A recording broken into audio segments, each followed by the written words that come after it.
Buenas noches, bienvenidos a mi canal de YouTube, Dr. Ovidio, neurólogo pediatra.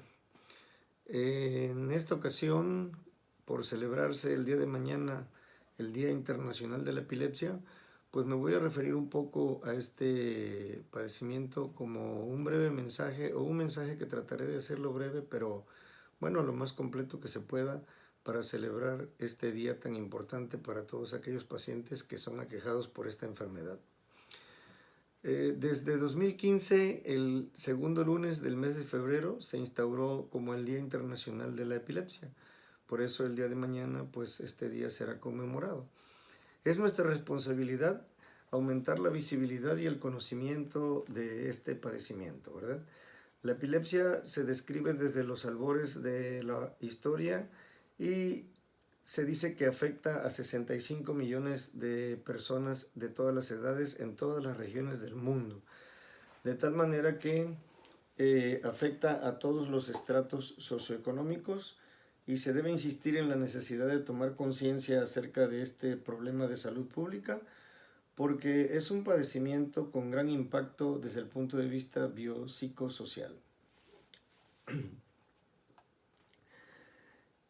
La epilepsia está presente, latente, patente y seguramente no desaparecerá ni mediante algún tratamiento mágico o novedoso, ni manteniéndola en la sombra o en lo oscuro. Por eso es lo importante dar a conocer este problema que aqueja, como vimos, a millones de personas en el mundo.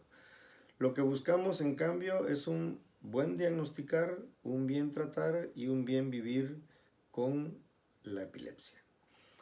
Representa el 0.5% de la carga de enfermedad mundial y el 80% de esa carga corresponde a los países con una renta baja, se dice, ¿verdad? O sea, países que todavía, como son los de América, se encuentran muy afectados por ellas y a veces con un ingreso económico muy bajo para quienes lo padecen, y es un padecimiento en donde se tiene que tener pues el tratamiento en forma continua para poder estar libre lo más que se pueda de las crisis.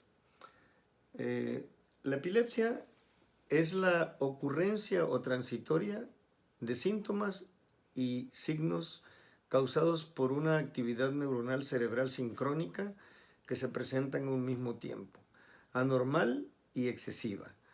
Incluye una serie de trastornos cerebrales complejos, crónicos y se caracteriza por crisis recurrentes que son no provocadas.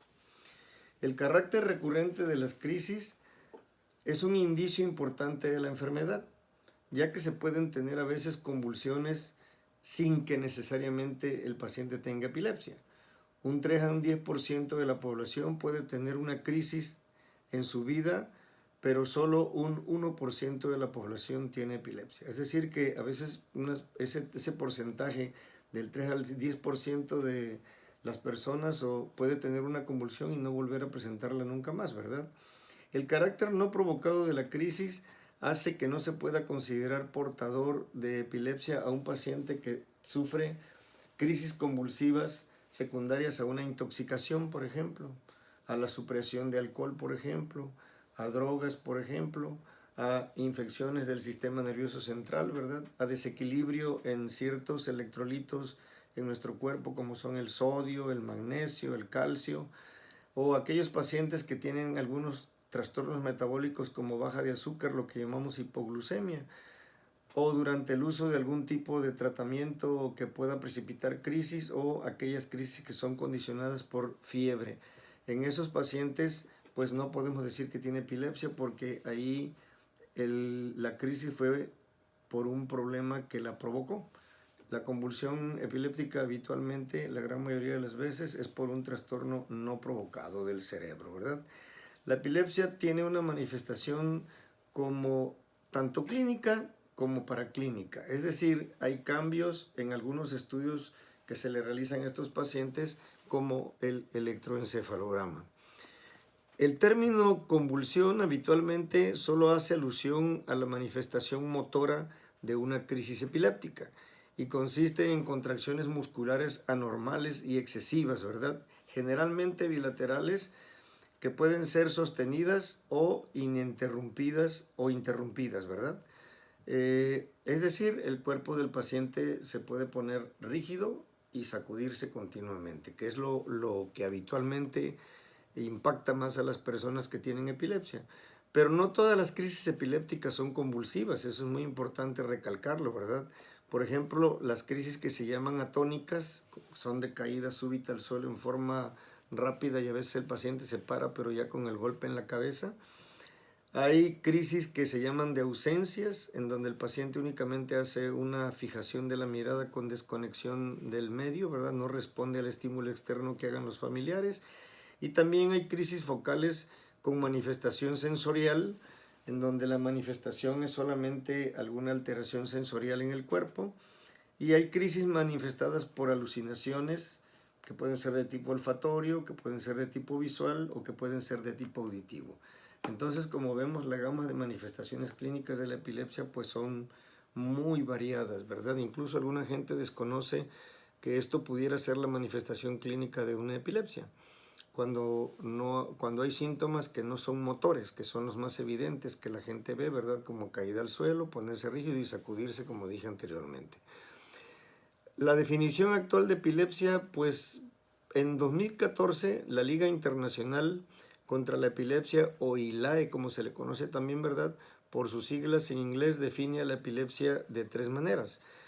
El primer punto sería la presentación de 2 crisis no provocadas con 24 horas de tiempo entre ellas, ¿verdad? O sea, allí podríamos decir que ese paciente pues es epiléptico. Segundo, la presentación de una crisis más una predisposición permanente, ¿verdad?, a generar más crisis. Por ejemplo, aquellos pacientes que tienen una crisis y que ya tienen anormalidades en su estudio electroencefalográfico y que tienen estudios de neuroimagen como tomografía computada o resonancia magnética, en donde se muestra el origen de su crisis, ¿verdad?, como pudiera ser una malformación de la corteza cerebral, lo que llamamos displasias corticales.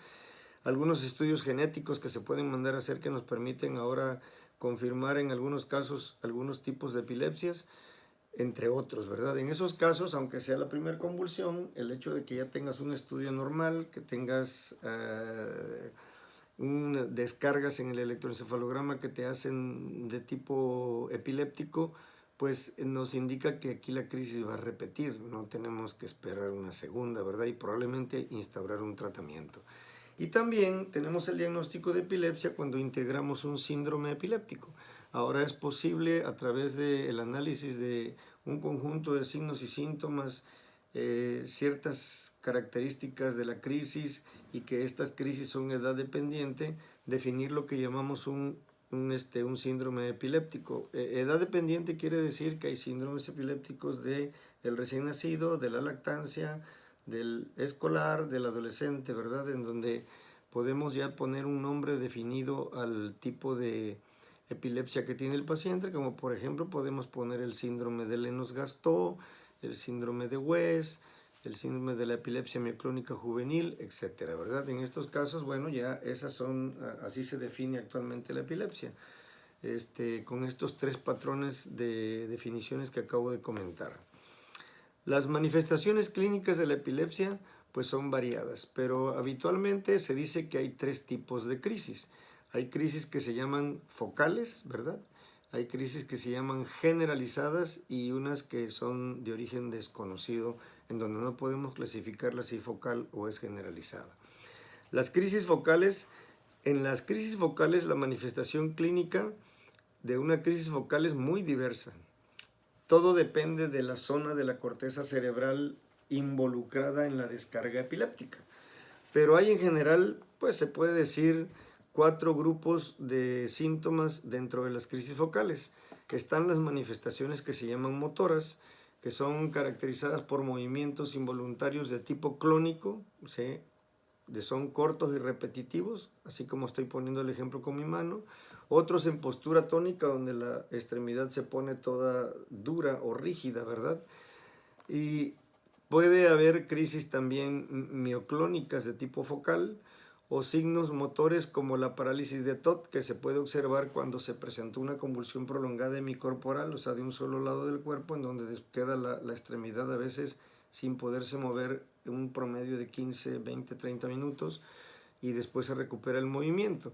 En el caso de las crisis motoras, pues la sacudida es unilateral, por eso se llaman focales. La otra mitad del cuerpo no se sacude habitualmente. También hay de tipo de manifestación sensorial. También depende del área de la corteza cerebral que descargue, ¿verdad? Si descarga el área visual, que es región occipital, pues el paciente va a referir a veces sintomatología de ver alguna visión de colores o ver como chispas que saltan en el campo visual. También hay auditivas, si descarga la zona auditiva del cerebro, donde escucha nada más un sonido, ¿verdad?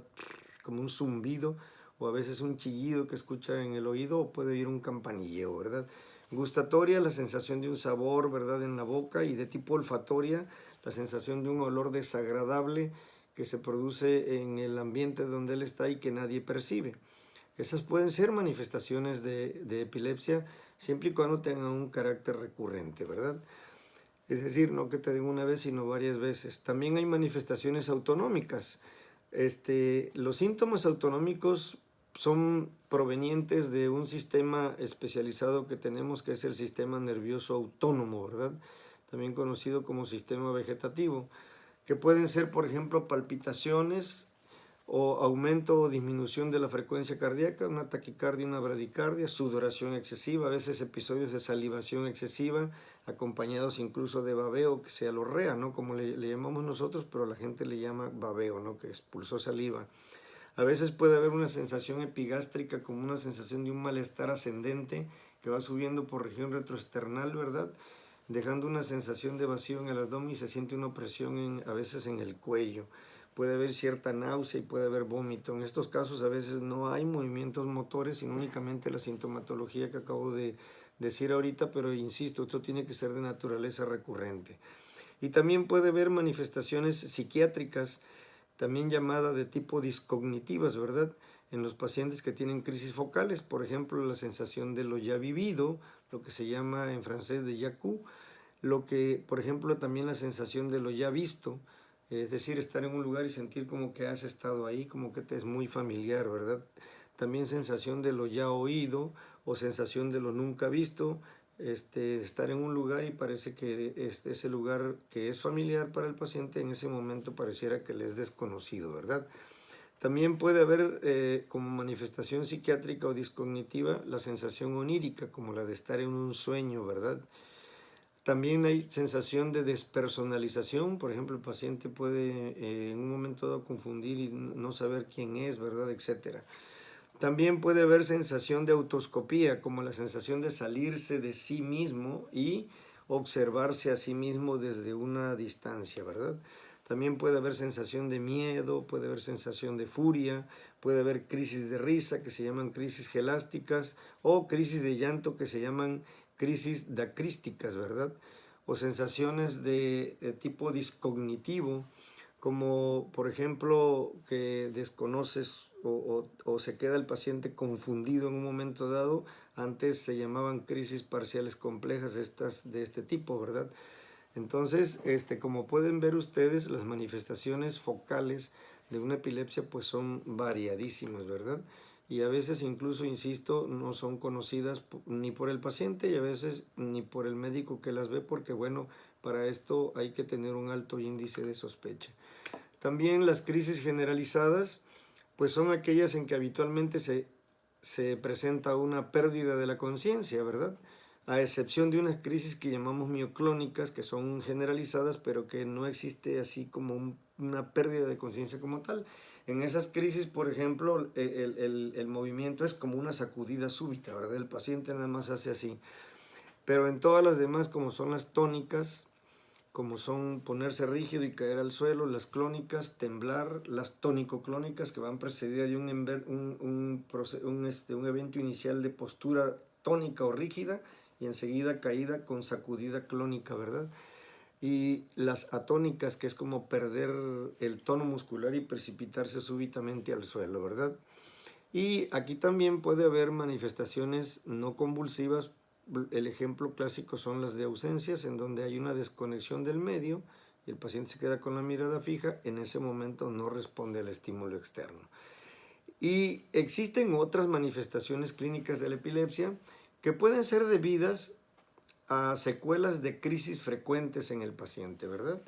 O también al trastorno que originó la epilepsia, por ejemplo, pacientes que tienen secuelas de encefalopatía hipóxica, o sea, falta de oxigenación al nacimiento, y pueden tener retardo del desarrollo psicomotor y a la vez tener su epilepsia, o pueden tener aquellos que son como consecuencia de un traumatismo craneoencefálico, la epilepsia, ¿verdad? Tener las secuelas del traumatismo y al mismo tiempo la sintomatología epiléptica. O sea, son otras manifestaciones que van asociadas a veces al proceso que originó la epilepsia en ese paciente, ¿verdad? Y a veces por el uso mismo de medicamentos puede haber también manifestaciones clínicas asociadas a la epilepsia. Por ejemplo, hay fármacos que producen ciertos efectos secundarios como somnolencia, ¿verdad? Pueden producir estados como de alteraciones de la memoria, o pueden producir cambios de tipo en el paciente, de tipo como hasta de cambios en el humor, cambios en el estado de ánimo, y a veces esto no es consecuencia de la epilepsia, sino es consecuencia de los fármacos que se están dando para tratar de controlar las crisis. En estos pacientes, si se detecta ese tipo de problemas, existen muchísimas alternativas para poder cambiarlos de acuerdo, obviamente, al tipo de su epilepsia, ¿verdad?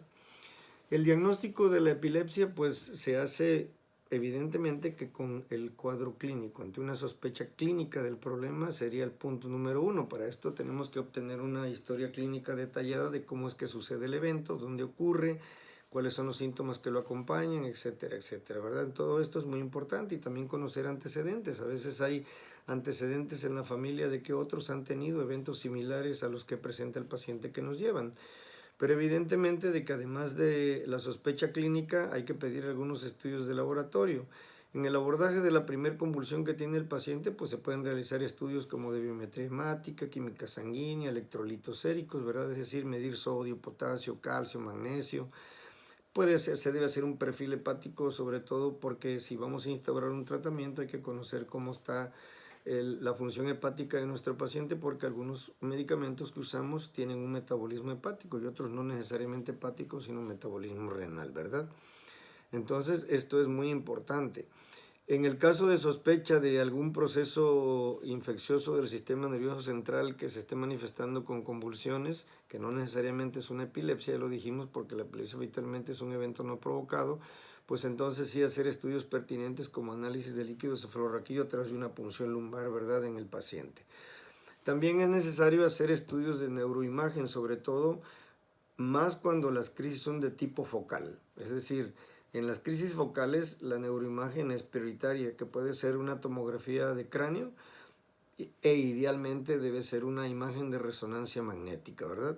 Existen algunos otros estudios como la tomografía de fotón único o la tomografía con emisión de positrones, que son estudios más súper especializados que se pueden realizar en pacientes que sean candidatos a un tratamiento de cirugía de epilepsia, pero aquí pues vemos que los básicos importantes son los que acabo de comentar. Estudios neurofisiológicos, pues también se debe hacer un análisis de la actividad eléctrica del cerebro. En esto se incluye el electroencefalograma, que es prioritario en el diagnóstico de la epilepsia, ¿verdad?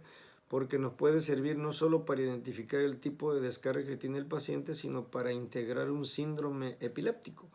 Es decir, hay epilepsias sindromáticas que tienen patrones electroencefalográficos muy característicos que nos permiten hacer el diagnóstico, como por ejemplo el síndrome de West, que también llamamos el espasmo masivo infantil. Tiene un hallazgo electroencefalográfico muy típico, que es la disarritmia, que ya aunando al criterio clínico y el criterio neurofisiológico, bueno, pues tenemos un diagnóstico todavía un poco mejor orientado, ¿verdad? También podemos hacer en algunos casos en que las crisis no son muy claras qué es lo que está sucediendo con el paciente, pues un videoelectroencefalograma, que es un electroencefalograma donde se hace una filmación simultánea para ver si al momento que ocurre el evento podemos correlacionarlo con que existe una descarga epiléptica. Estos estudios son importantes en aquellos pacientes, insisto, en que el cuadro no sea tan típico y tengamos que hacer el diagnóstico con otros trastornos que se llaman paroxísticos no epilépticos, es decir, problemas que se asemejan a la epilepsia pero que no lo son definitivamente. Y ahí es donde muchas veces vemos que existe una confusión en el diagnóstico, porque hay chicos que traen problemas que no son de naturaleza epiléptica y ya han estado tomando tratamiento durante mucho tiempo. Establecer ese diagnóstico es importante porque esos pacientes no requieren tomar ningún fármaco, ¿verdad? También se pueden hacer, a veces los papás aportan información de video porque ellos, como ven el evento, ahora que los celulares cuentan con cámaras, ¿verdad? Se filma el evento y si llevan esto a la consulta, evidentemente de que para el médico, o sea, para nosotros es súper útil porque estamos viendo el evento que ellos están considerando que pudiera ser de tipo o de naturaleza epiléptica, ¿verdad? Ahora, el tratamiento del paciente que tiene epilepsia, pues es muy importante realizarlo. Hay dos modalidades de tratamiento fundamentalmente. El tratamiento, pues evidentemente que será de tipo farmacológico, que consiste en la prescripción de fármacos antiepilépticos pero que debe de ir de acuerdo al tipo de epilepsia que tiene el paciente o de acuerdo al síndrome epiléptico que tenga el paciente, lo cual el diagnóstico sindromático es sumamente básico porque nos permite seleccionar los fármacos que serían los ideales para cada paciente, ¿verdad? Con el tratamiento farmacológico se consigue un buen control de la epilepsia en un porcentaje alto, pero existirán algunos casos en los que no se puede conseguir el tratamiento con un solo fármaco antiepiléptico, sino se tendrá que hacer la adición de un segundo fármaco. En ocasiones, cuando ya el segundo fármaco nos ha fallado, pues ya se dice que estamos ante una epilepsia que es de tipo farmacoresistente y se pueden probar otros medicamentos, pero sí tenemos que reconocer que hay un porcentaje pequeño de epilepsias en donde el tratamiento farmacológico, a pesar de la politerapia, falla. Y esos pacientes, bueno, serán candidatos a otro tipo de manejo. El manejo quirúrgico se indica cuando no hay libertad de crisis por lo menos pasado un año o cuando sea dos fármacos anticonvulsivos adecuados para el tipo de epilepsia o síndrome epiléptico tiene el paciente no sean tolerados a dosis adecuadas. Entonces, bueno, se puede mandar al paciente a valorar por un cirujano funcional de epilepsia. Tiene que ser un cirujano funcional de epilepsia, no puede ser cualquiera, ¿verdad? Tiene que ser una persona entrenada en este tipo de cirugías. Hay procedimientos que son de tipo curativo, por ejemplo, como la resección del área epileptógena. En estos casos, pues en las epilepsias focales que se originan por esclerosis mesiales del hipocampo, en el lóbulo temporal, pues la resección del foco epiléptico pues es de tipo curativo y en algunas ocasiones en aquellas epilepsias en las cuales, por ejemplo, como una que le llamamos el síndrome de Rasmussen, que es una epilepsia verdaderamente intratable y en donde se tiene que establecer un diagnóstico temprano y un envío rápido a cirugía para hacer una hemisferectomía, pudiera el paciente resolver su problema. Obviamente los pacientes que tienen una hemisferectomía van a quedar con debilidad hemicorporal del lado contrario a donde se hizo la cirugía. Si fue del lado izquierdo, quedan con dificultad para mover el lado derecho. Pero lo más importante es que se preserva la integridad neuropsicológica del paciente, que al final de cuentas eso es lo que se va buscando en estos pacientes que tuvieran este tipo de epilepsia en particular, ¿verdad? También existen procedimientos paliativos que ayudan a disminuir el número de crisis. Uno de ellos es la estimulación vagal intermitente, que es un procedimiento que puede ayudar mucho a los pacientes, ¿verdad? O a veces la callosotomía, ¿verdad? Que es la sección del cuerpo calloso para tratar de disminuir el número de crisis en un momento dado en un paciente que tuviera crisis muy severas y que no respondieran al tratamiento. Hay otras modalidades de tratamiento en donde se incluye una dieta de tipo cetogénico, que es una dieta rica en grasitas, ¿verdad? Y muy baja en carbohidratos, que debe ser diseñada por especialistas en este tipo de tratamiento para no causar un desequilibrio nutricional en el paciente y además que se requieren una serie de estudios para saber en qué condiciones empezamos la dieta y cómo va evolucionando a largo plazo. La dieta cetogénica sí puede ser muy útil en el manejo de la epilepsia, ¿verdad? También hay algunas preguntas que los familiares nos dicen, ¿verdad? Es decir, si ¿tiene epilepsia mi hijo? ¿Puede hacer algún tipo de deporte? Bueno, de acuerdo con la Liga Internacional contra la Epilepsia, los niños con epilepsia pueden participar en la mayoría de los deportes si se encuentran libres de crisis por lo menos por lo más de un año, ¿verdad? Así se ha establecido.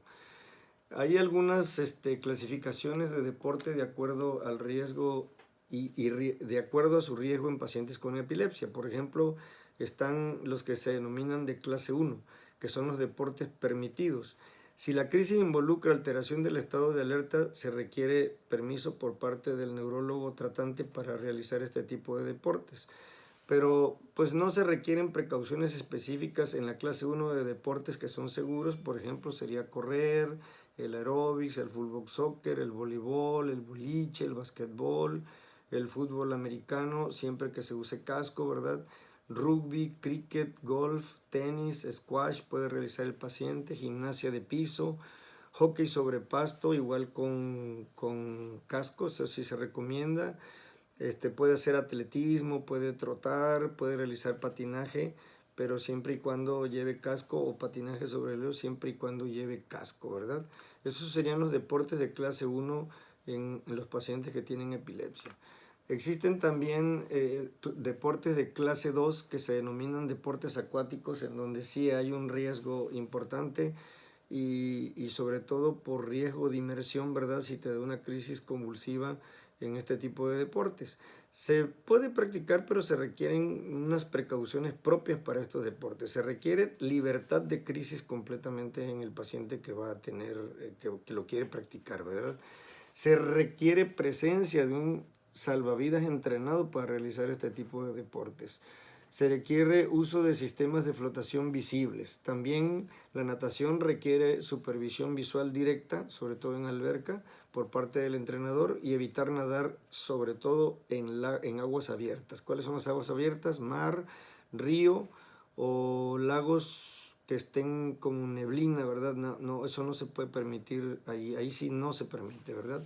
Estos riesgos, deportes de clase 2 son, por ejemplo, la natación, canotaje, pesca en bote, navegar, remos y descenso en ríos, pero se requieren las precauciones propias que acabo de decir ahorita y que voy a volver a repetir. Se requiere libertad de crisis, se requiere presencia de un salvavidas entrenado, uso de sistemas de flotación visible, ¿verdad? Que pueda verse a la persona si cae al agua que flote. Natación requiere una supervisión visual directa de un entrenador preparado y bien entrenado para resolver este tipo de problemas si la crisis diera dentro de la alberca. Y evitar nadar en lagos abiertos, en aguas abiertas, eso definitivamente no, ¿verdad? Para practicar clase 2, o sea, deportes permitidos con restricciones, así se dice, se requiere un año de libertad de crisis y realizar evidentemente el deporte bajo supervisión visual y permiso por parte del neurólogo y firma de consentimiento informado por parte también de los pacientes para que sepan los riesgos, ¿verdad? Deportes que no son acuáticos y que llevan un riesgo, pues no son recomendables practicarlos.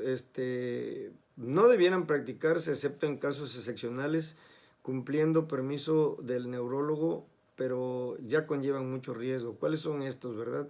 El motociclismo, el ciclismo, la equitación, por ejemplo, escalar, motocicleta de nieve, triatlones, biatlones, hockey sobre hielo, box, karate, halterofilia, todos estos son deportes de mucho riesgo y bueno, no se recomiendan tanto en los pacientes que sean epilépticos, salvo en algunos casos muy específicos, ¿verdad?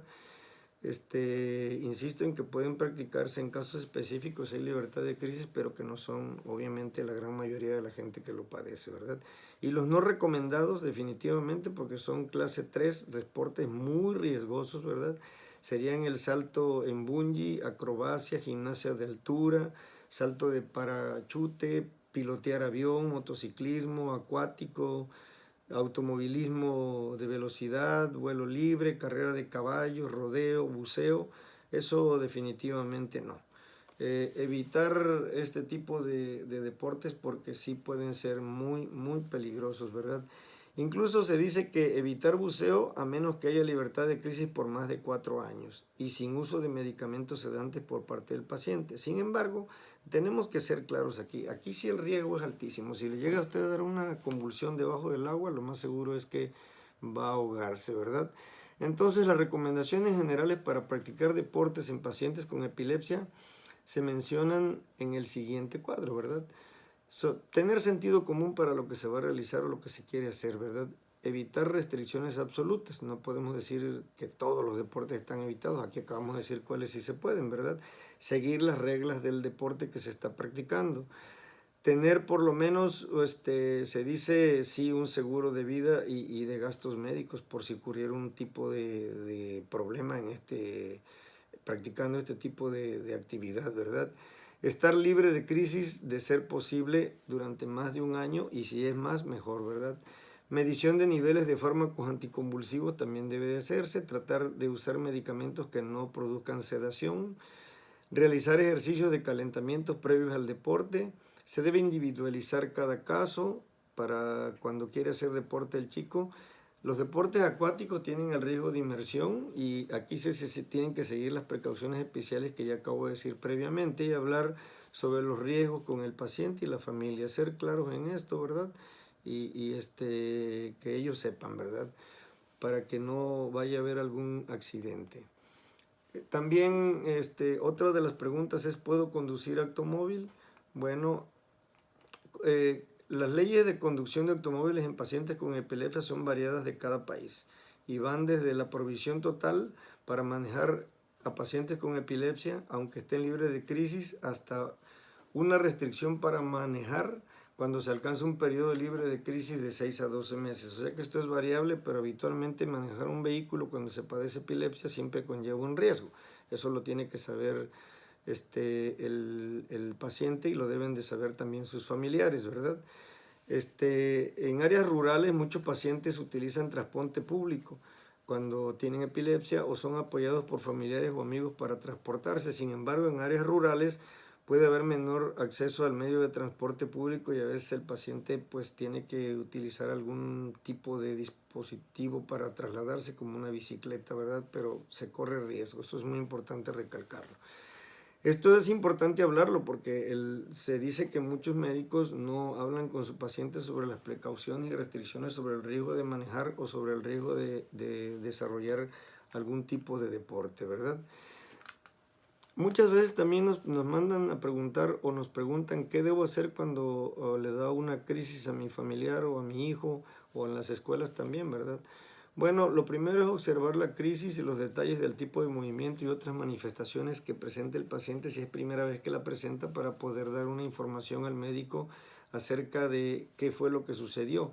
Porque ver cómo inició la crisis o el tipo de movimiento que hizo el paciente puede ayudar al médico para localizar clínicamente si fue una crisis focal o fue una crisis generalizada, porque de eso dependen muchas cosas, porque ya dijimos que las crisis focales, la gran mayoría de ellas amerita estudio de neuroimagen, ¿verdad? Esto es muy difícil ante a los padres y a veces hasta los cuidadores o los profesores, porque pues no se está ahí en el momento que da la convulsión, ¿verdad? Sin embargo, hay que tratar de serenarse para poder ayudar al paciente, se le debe de poner al paciente de lado, hay que no tratar de introducir nada dentro de la boca por el riesgo de que se pueda sofocar con algo que se le mete, ¿verdad? O algún instrumento que pudiera en un momento dado al cerrar la mandíbula a la persona fracturar sus dientes o incluso a lo mejor producir fractura de lo que se metió y se le pueda ir algo hacia la parte posterior de su boca y se ahogue, ¿verdad? Incluso no meter mano ni dedos porque estos pueden ser fracturados. Entonces eso no se recomienda. También la idea de que la lengua se puede ir para atrás, pues eso la verdad no ocurre. Lo único que hay que hacer es poner al paciente de lado, es muy importante recostarlo de ladito, ¿verdad? Para tratar de que si el paciente había comido o algo y vomita, salga todo el material gástrico hacia afuera y no se vaya a ir hacia los pulmones. No hay que acostarlo así, sino ponerlo de lado, ¿no? No boca arriba, pues, sino de ladito. También tomar tiempo desde que empezó la crisis hasta que termina, porque cuando una crisis está yendo arriba de los 5 minutos, eso ya es una emergencia, porque de acuerdo a la nueva definición operativa del estado epiléptico, cuando una convulsión ya va alcanzando más allá de los 5 minutos, y hay que desplazarse rápido a un centro médico para tratar de quitar inmediatamente la convulsión, porque si esta convulsión se hace muy prolongada, el riesgo de daño al sistema nervioso central pues es bastante elevado. Afortunadamente la gran mayoría de las crisis remiten entre 1 minuto y medio a 2, ¿verdad? Pero a la persona que lo observa se le hace como muy largo. Bueno, yo creo que aquí les he dado alguna información que les puede ser de utilidad. Espero que si les haya gustado, si les gustó el video, pues que le den un me gusta, ¿verdad? También que se inscriban a mi canal y que lo compartan con la gran mayoría de personas que ustedes quieran, para que así le llegue a muchísima gente y el algoritmo pues lo difunda aún más, ¿verdad? Les agradezco mucho su atención y pues nos vemos en la próxima. Hasta luego.